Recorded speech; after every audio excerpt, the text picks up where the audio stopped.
नमस्ते दोस्तों, स्वागत है आपका ईडू 9 हिंदी पर। मैं हूं आपके साथ प्रेम सीरवी। आज हम एआई के सबसे बड़े रिविलेशन के बारे में बात करेंगे। एआई का कॉस्ट जो 10x गिर रहा है हर साल। हाँ, सही सुना आपने। ओपन एआई के सीईओ सैम अल्टमैन ने कहा कि आने वाले कुछ सालों में एआई यूज़ करना इतना सस्ता हो जाएगा कि शायद फ्री तक हो जाए। पर इसका इम्पैक्ट जॉब्स, बिजनेसेस और इंडिया के एआई फ्यूचर पर क्या होगा, चलिए समझते हैं। सबसे पहले एआई इतना सस्ता हो रहा है, इसका रीज़न समझना ज़रूरी है। एआई का कॉस्ट मेनली जो है वो 3 चीज़ों से डिसाइड होता है: हार्डवेयर कॉस्ट, ट्रेनिंग कॉस्ट और इसके अलावा यूज़ कॉस्ट। हार्डवेयर कॉस्ट में डेटा सेंटर्स, जीपीयूज़ और एआई चिप्स जो है एआई मॉडल्स को पावर देते हैं। इसके अलावा ट्रेनिंग कॉस्ट यानी कि एआई को ट्रेन करने के लिए ह्यूज डेटा सेट्स और कंप्यूटिंग पावर लगती हैं। नंबर 3 है यूज़ कॉस्ट। जब आप चैट जीपीटी, गूगल जेमिनाई या फिर कोई एआई सर्विस यूज़ करते हैं तो उसका जो है पर यूज़ कॉस्ट होता है वही यूज़ कॉस्ट है। अब एआई का यूज़ कॉस्ट तेज़ी से गिर रहा है, आखिर क्यों? चलिए देखते हैं। चैट जीपीटी के लिए $0.03 पर जो है 1000 टोकन चार्ज किया जाता है। 2024 तक कॉस्ट सिर्फ $5 पर मिलियन टोकन हो गया।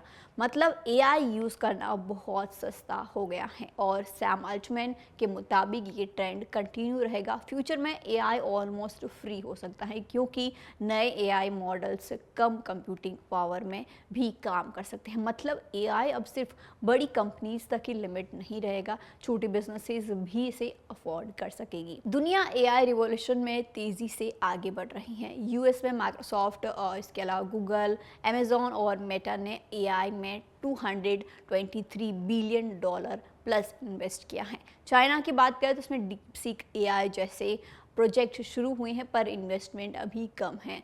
इंडिया की बात करें तो एक बड़ा डिसीजन लेना है, क्या हमें अपना एआई मॉडल डेवलप करना चाहिए या फिर ग्लोबल एआई मॉडल का यूज़ करना चाहिए। इंडियन गवर्नमेंट ने अपना एआई इकोसिस्टम बनाने का प्लान अनाउंस किया है, पर जब एआई इतना सस्ता हो रहा है तो क्या ये फाइनेंशियली स्मार्ट डिसीजन होगा, ये सोचने की बात है।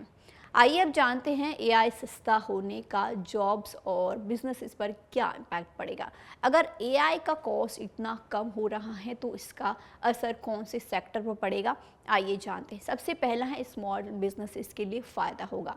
पहले सिर्फ बड़ी कंपनीज एआई अफोर्ड करती थी, पर अब जो है स्टार्टअप्स और स्मॉल बिजनेसेस भी एआई अडॉप्ट कर सकेंगी। नंबर 2 है एआई जॉब्स की डिमांड बढ़ेगी। एआई डेवलपर्स, प्रॉम्प्ट इंजीनियर्स और एआई एथिसिस्ट की डिमांड आगे और बढ़ने वाली है। नंबर 3 है जॉब लॉसेस का डर। एआई ऑटोमेशन से जो है रिपीटिव जॉब्स पर इफेक्ट पड़ेगा, जिससे इंडस्ट्रीज़ को बैलेंस करना होगा।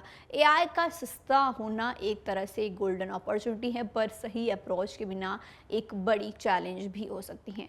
आइए अब जानते हैं कि आर्टिफिशियल जनरल इंटेलिजेंस का फ्यूचर क्या होगा।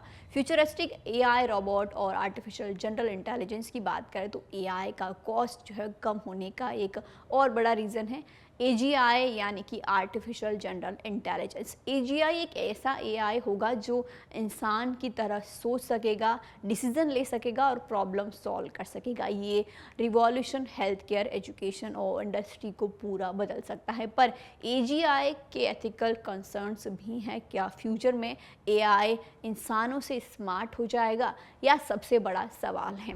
तो दोस्तों, एआई का कॉस्ट तेजी से गिर रहा है और ये टेक्नोलॉजी सबके लिए एक्सेसिबल बन रही है, पर सवाल ये है कि हम इसे कैसे यूज़ करें। एआई एक नए बिजनेस और जॉब्स से डोर्स खोल रहा है, पर क्या इंडिया को जो है खुद का एआई डेवलप करना चाहिए या फिर ग्लोबल एआई मॉडल्स का ही यूज़ करना चाहिए? आपका क्या ओपिनियन है, हमें कमेंट सेक्शन में ज़रूर बताएं। और अगर ये वीडियो आपको पसंद आया हो तो इसे लाइक करें, अपने दोस्तों के साथ शेयर करें और हमारे चैनल ईडू 9 को सब्सक्राइब करना बिल्कुल ना भूलें। मिलते हैं अगली वीडियो में। धन्यवाद।